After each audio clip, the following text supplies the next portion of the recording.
Selamat malam, salam sejahtera bagi kita semua.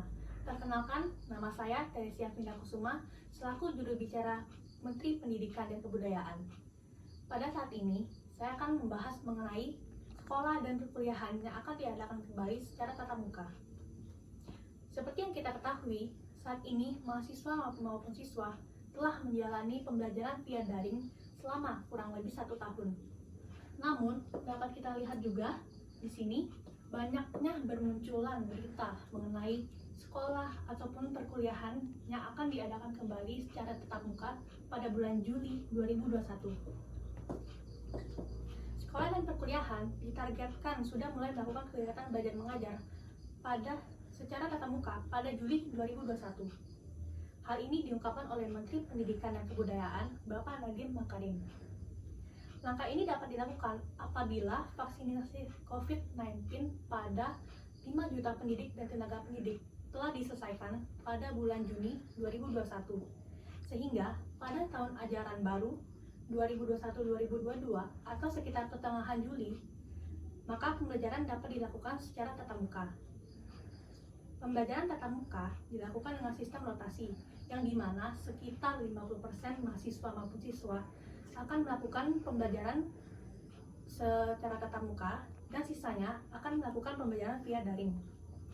Pembelajaran tatap muka tentunya akan mengikuti segala protokol kesehatan yang ada secara ketat. Terkait persiapan pembelajaran tatap muka, sejak bulan Januari 2021, pimpinan perguruan tinggi dapat mengizinkan perkuliahan secara tatap muka sesuai protokol kesehatan berdasarkan surat keputusan bersama Menteri Pendidikan dan Kebudayaan, Menteri Agama, Menteri Kesehatan, dan juga Menteri Dalam Negeri. Hal ini diungkapkan oleh Direktur Jenderal Pendidikan Tinggi Kementerian Pendidikan dan Kebudayaan, Profesor Nizam. Kebijakan yang dimaksud ditulis pada surat edaran Direktorat Jenderal Pendidikan Tinggi nomor 6 tahun 2020 mengenai penyelenggaraan pembelajaran pada semester genap tahun akademik 2020-2021.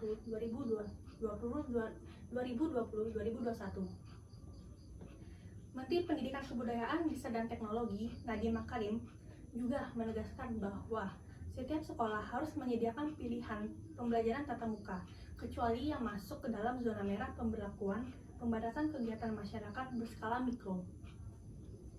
Sekolah dan perkuliahan merupakan salah satu aktivitas yang dibuka dengan urutan belakang. Sementara tempat lain sudah dibuka terlebih dahulu.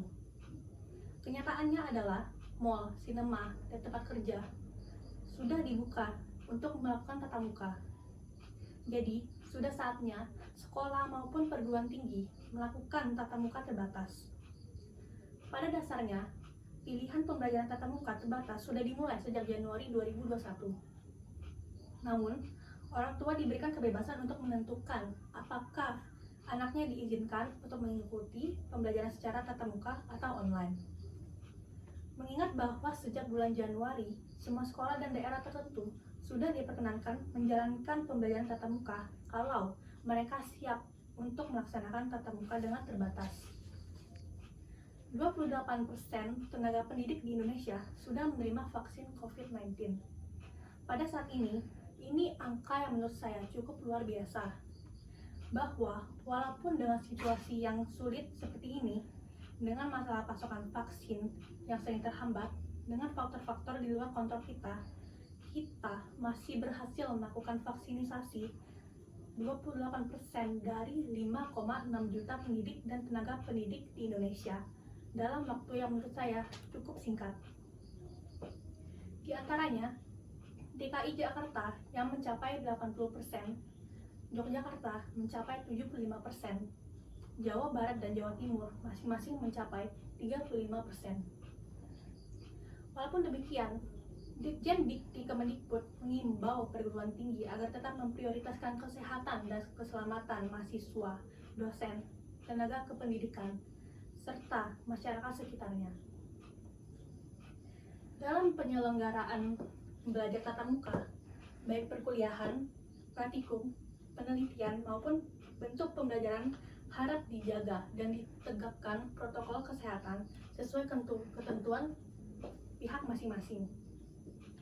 Demi tetap tercapainya perkuliahan, perguruan tinggi harus bisa memantau dan membantu kelancaran mahasiswa dalam melakukan pembelajaran dari rumah maupun pembelajaran secara tatap muka. Merujuk pada arahan Presiden Indonesia Joko Widodo, vaksinisasi COVID-19 nantinya akan diberikan kepada seluruh lapisan masyarakat secara gratis dan bertahap, termasuk bagi mahasiswa yang akan segera divaksinasi. Vaksinasi COVID-19 telah diberikan kepada mahasiswa dari tahap 1 pemberian vaksinasi, yakni kepada mahasiswa kedokteran yang sedang menjalani praktek pendidikan di rumah sakit rujukan COVID-19. Kemendikbud terus berkoordinasi dengan Kementerian Kesehatan untuk menghadirkan layanan vaksinasi bagi warga satuan pendidikan.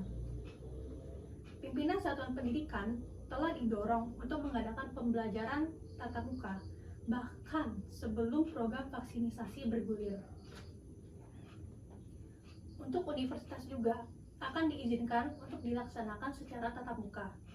Tetapi pada akhirnya penentuan sistem pembelajaran ini keputusannya akan dari rektor masing-masing universitas untuk dilaksanakan secara tatap muka, berotasi, ataupun dilaksanakan secara daring. Karena merekalah yang paling memungkinkan untuk melihat dan menerapkan kebijakan dalam melakukan pembelajaran secara tatap muka.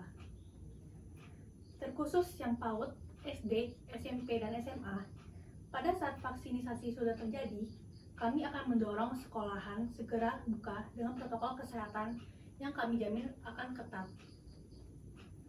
Pemerintah tidak ingin kendala di dunia pendidikan terus berlanjut karena pelaksanaan belajar via daring ini.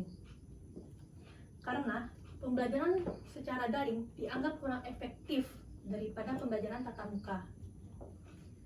Vaksinasi pun diprioritaskan untuk guru dengan siswa usia paling muda, yakni PAUD. Karena siswa yang berusia muda lebih sulit melakukan pembelajaran online, serta memiliki imun yang kuat.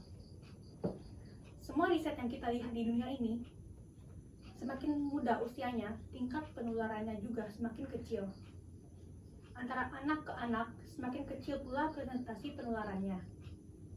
Tentunya yang kita tahu bahwa imunitas anak jauh lebih tinggi daripada orang tua. Maka dari itu, jika nantinya sekolah maupun perkuliahan akan diadakan secara tatap muka seperti sistem yang sudah ditetapkan, marilah kita menjaga kesehatan serta mengikuti segala protokol kesehatan yang telah diberikan demi berlangsungnya pendidikan di Indonesia ini. Sekian pidato dari saya. Apabila ada salah kata yang mungkin berkenan di hati, saya mohon maaf. Saya pamit undur diri. Terima kasih, selamat malam.